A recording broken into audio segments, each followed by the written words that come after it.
Bonjour tout le monde, je suis très content qu'on puisse se retrouver sur Un cœur pour connaître et j'espère que votre cœur fonctionne bien spirituellement, psychologiquement et bien sûr physiquement. Et je vous propose aujourd'hui un sujet qui intéresse bien évidemment tout le monde, s'aimer soi-même pour aimer les autres. S'aimer soi-même, s'accorder des choses qui peuvent nous faire plaisir, qui nous ressentent véritablement dans ce que nous sommes. N'oubliez pas, enfants de Dieu. Mais ça peut paraître incroyablement dur, ça peut paraître incroyable, insurmontable pour certaines personnes. Ça peut paraître la montagne de l'Himalaya. Surtout si on a été éduqué dans une certaine spiritualité ou religion, avec un petit air, à se dénigrer totalement, à se regarder de manière à raser les murs, voilà, et à voir que l'amour qu'on peut avoir de soi-même est quelque chose comme un péché, d'accord, et que ce ne serait pas un droit, que ce serait uniquement un amour égocentrique et que l'amour humain ne serait que égocentrique, égoïste. Alors, on va se sentir coupable, bien évidemment, de s'accorder le droit de s'aimer. Car le droit de s'aimer est un droit divin. Oui, Dieu ne me demande pas de l'aimer uniquement lui, c'est un droit divin. Il me demande de m'aimer, moi en tant que personne. Je le répète, c'est un droit divin, tout simplement, parce que c'est écrit dans la Torah. Tu aimeras ton prochain comme toi-même. Dans le livre de Lévitique 19,18. Comment est-ce que je pourrais aimer quelqu'un d'autre si moi-même je m'aime pas? Comment je pourrais aimer quelqu'un d'autre si moi-même je ne m'apprécie pas? Certes, j'ai des défauts, certes, j'ai des qualités, j'ai les réalités divines aussi en moi, mais je dois m'aimer pour pouvoir aimer les autres. Et plus encore, pour arriver à vivre deux réalités dont Jésus nous parle, dont Jésus nous propose, que l'amour divin, ou l'amour au divin, et l'amour des autres sont sur la même balance. Écoutons ce que nous dit Jésus. Ça, ce sera la première réalité que Jésus nous demande. Maître, dans la loi, quel est le plus grand commandement?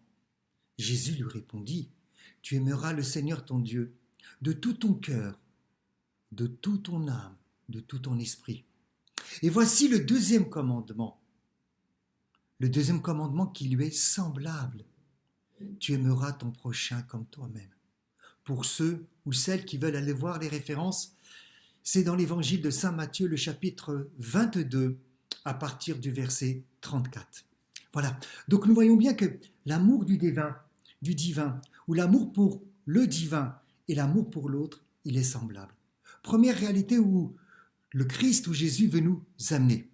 Deuxième réalité, où le Christ va encore nous amener encore plus loin, beaucoup plus loin, c'est d'aimer comme lui, il a aimé. Alors je pourrais me poser la question, mais je ne suis pas lui, j'ai pas à faire du plagiat, et vouloir imiter l'autre et être quelqu'un d'autre, ce n'est plus être soi-même. Alors voyons déjà ce que Jésus propose. Je vous donne un commandement nouveau, aimez-vous les uns les autres comme je vous ai aimé. Voilà ce que nous dira Jésus dans l'évangile de Saint Jean. Comme je vous ai aimé. Alors la question reste, comment est-ce que je pourrais aimer comme lui a aimé?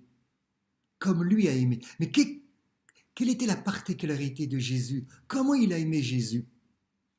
Il a aimé tout le monde, sans juger. Regardez les personnages qu'il rencontre, même les gens avec qui, excusez-moi l'expression, qui va engueuler, qui va se mettre à crier, qui va se mettre en colère. Bon, on est dans le monde sémite, n'oubliez pas, on est en Orient, d'accord? On est en Terre Sainte.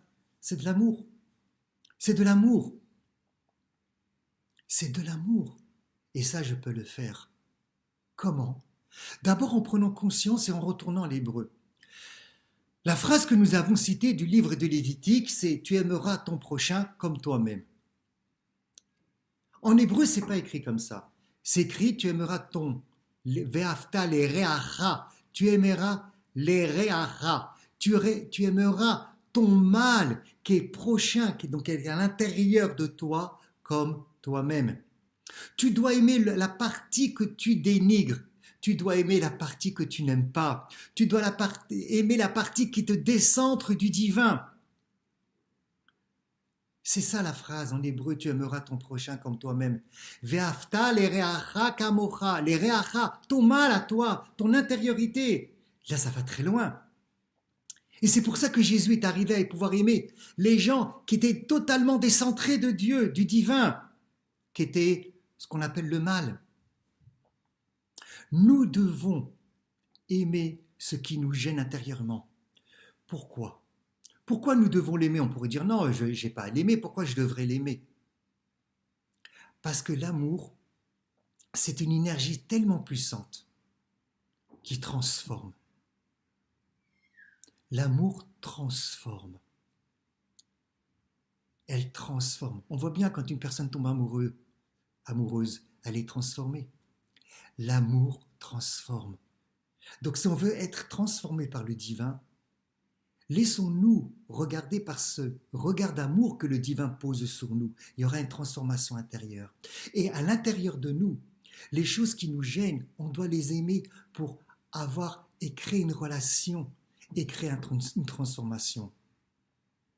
Non seulement l'amour est une puissance divine, comme dira Saint Jean, mais Dieu est amour. Saint Jean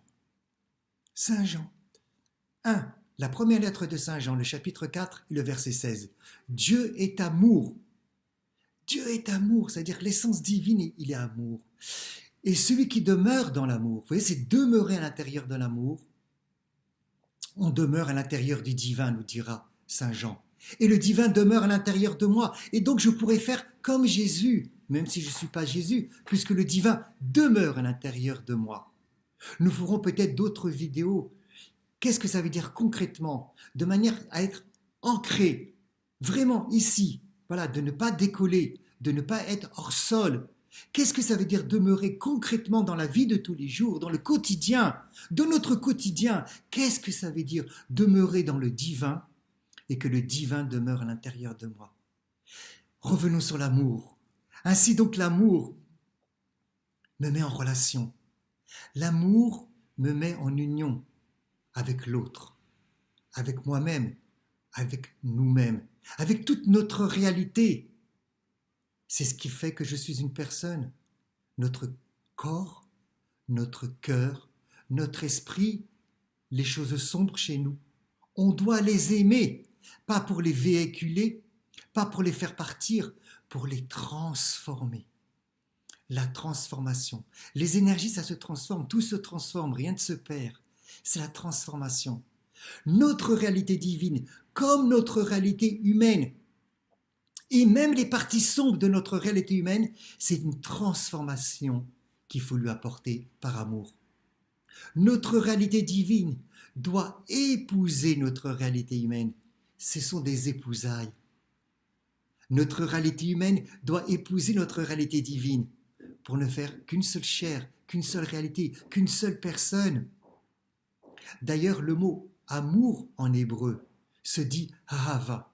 C'est la même gematria, la même numérologie. Ce sont des enseignements que la théologie mystique juive aborde comme ça aussi les Écritures, que le mot echad, 1, qui est le chiffre 13. Oui, le chiffre 13 dans la tradition juive n'est pas un chiffre de malheur. Amour égale echad, 1. Écoute Israël, le Seigneur est ton Dieu, c'est-à-dire il est vraiment ta propriété, il est à l'intérieur de toi, il est ta vitalité, il est ton essentiel. L'Éternel est ton Dieu, l'Éternel est un. Voir le un partout, voir le un, voir la présence divine partout, dans ma réalité, dans mon corps, dans mes caractères et dans mes faiblesses. Nous parlerons plus tard de cela aussi. Comment voir le divin à l'intérieur de mes faiblesses ? Vivre des épousailles en soi-même, avec toute notre réalité, avec toutes nos réalités, pour vivre réellement cette réalité d'amour divino-humain. Que Dieu vous bénisse, mais n'oubliez pas, avec joie. Si ça vous intéresse, merci de vous abonner, merci de faire connaître la chaîne. Et encore une fois, je reste vraiment votre serviteur à votre disposition pour tout enseignement, conférence, pour dialoguer, pour des suivis. Et encore une fois, dans la joie.